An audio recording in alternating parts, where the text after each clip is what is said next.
name is Skinny. I don't know how long she's been sitting there on my shoulder. She popped up when I was about 10, when I started gaining weight. At first, her voice came in frequently, softly. But as I got bigger, she grew stronger.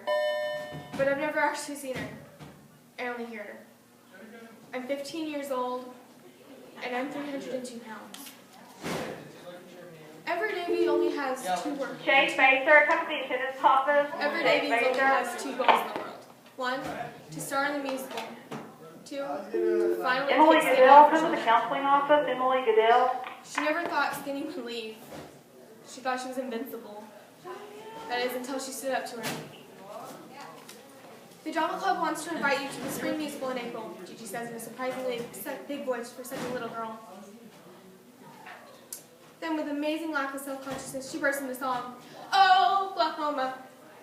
It's a good voice, but I can sing better. But who wants to sing an elephant dancing around?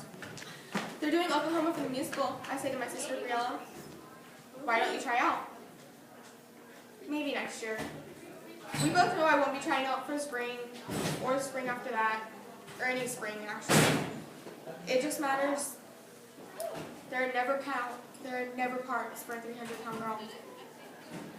My stepsister swallows hard, looking away from me. My dad makes it clear every weekend that it's his choice to leave, she says.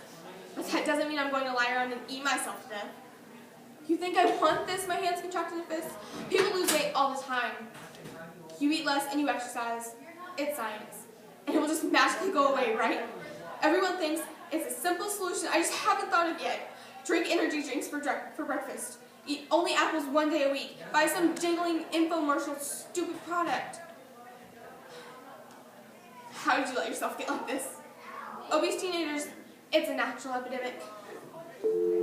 Matt Sanchez, come to the I look at the attendance black and white office. drawing of Matt princess Sanchez. beneath the pictures in big block type words.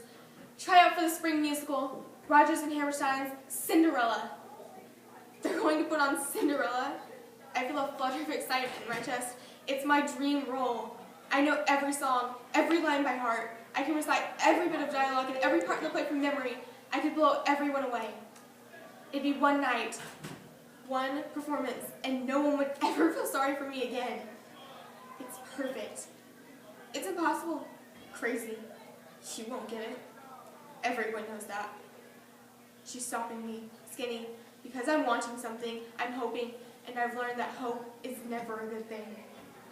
If you're going to be in that musical next year, you're going to have to get out there and exercise, Briella says. You need to move. Even high school actors do that. Next week, my voice trails as my eyes hit the floor. Right, like that's going to happen, Skinny says sarcastically in my ear. I could go with you. I like to run. Really? Who likes to run? Sure. The whole neighborhood's going to love this. They'll probably feel the vibrations in the ground and think it's an earthquake. Hope you don't break the concrete. Fat girls don't run, Skinny sneers. I feel a trickle of sweat on my forehead begins to roll down the side of my cheek. My shirt is a wet blanket against my back. My knees hurt with each jarring step. Every part of my body moves and shakes up and down. I'm out of breath in a few seconds, but I try desperately to hide it. My hair is a hot, wet mess of sweat stuck to my head. The sun is so hot the air feels like it's scalding inside my throat. This is going to take forever. The stage is empty, dark, silent. She's back with vengeance, in my ear, hissing. Nothing is ever enough. You know that, right? Stop, my voice says, shaking, the tears flowing freely from the edges of my eyes. I'm standing on a cliff, the rest of the world beneath me, and I'm just so close from falling. I'm never going to heal. You're a hippo, a fat cow, an elephant. She's yelling so loud that I can't hear anything else. I clap my hands over my ears, shutting my eyes tightly, breathe in carefully, in and out, in and out. Stop it, I whisper, but she refuses to back down. Fat, huge, ugly, hideous, pitiful, alone, she chants. Shut up, I say louder, my voice cracking. My words come through gritted teeth. My hands are clenched tightly at my sides. Come out where I can see you. She can't stand in the dark anymore. It is time we come face to face. Zane Harwell and Colton Miller to the attendance what office. you are. You don't need to see me, just listen, Skinny says. You're a big, gigantic whale. Just listen. I'm not afraid to see you. Slowly, with my thoughts, I pull her out into the light, onto the stage. Finally, my mouth falls open in surprise. She is me, but not me. I blink to clear my eyes, but the image doesn't focus. It's like looking into one of those warped funhouse mirrors. Her mouth is slack, no sign of emotion. Her eyes are fixed on the floor. I put my hand out into the space in front of me. She ripples away like touched water. She still doesn't look up at me, her eyes hidden beneath lowered lids. But the shadowy figure mirrors my movements. Your arms are so fat they jiggle when you point to something, Skinny says, but I can barely hear it. You aren't looking at me. How do you even know what I look like? Look at me! I command her, tell me what you see! Slowly, she raises her head. Her eyes are opaque and milky white with no life behind them. Skinny's blind. You lied! I choke on the word. Skinny faces everything on appearance, all her horrible whispers. But the truth is, she can't see anything at all. You lie? She mimics back at me. But she keeps crumbling away, breaking me into pieces. I can see through her the other side. She is nothing. Stop it! Stop. Stop! I yell at the discerning picture in front of me. It's your turn to listen to me. I am done believing what you say. I am so much more than what you see me. You made me, she echoes. For once I hear the truth. If I made her, then I can change her. Me. I've been the one feeding Skinny all along. I am a good person. I can sing beautifully. I say carefully. I am pretty.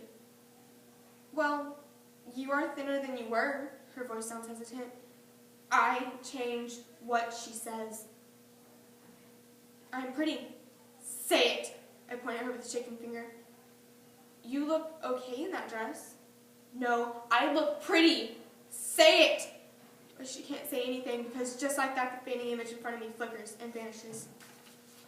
You should see the crowd out there. I can't see a single empty seat. Nervous? A little bit, I answer. Full house, it's every seat crowded. Maybe more than a little bit. I breathe in the air deeply, filling my chest. I push my shoulders back. I stare out to the front. The stage is empty in front of me. A baby cries and is quickly silenced. But there's another sound, but I'm the only one that hears it.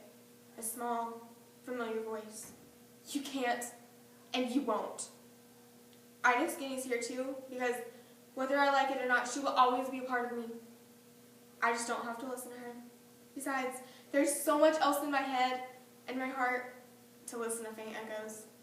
The squeak of the curtain ropes being pulled behind echoes the stage as the waiting cast takes a collective breath. The audience goes silent, waiting. My cue. I don't sing for the judges or the performers or even the stage in front of me. I sing for Skinny. I won't hide or cower or apologize. I know there's room out there for me. So I step into the light.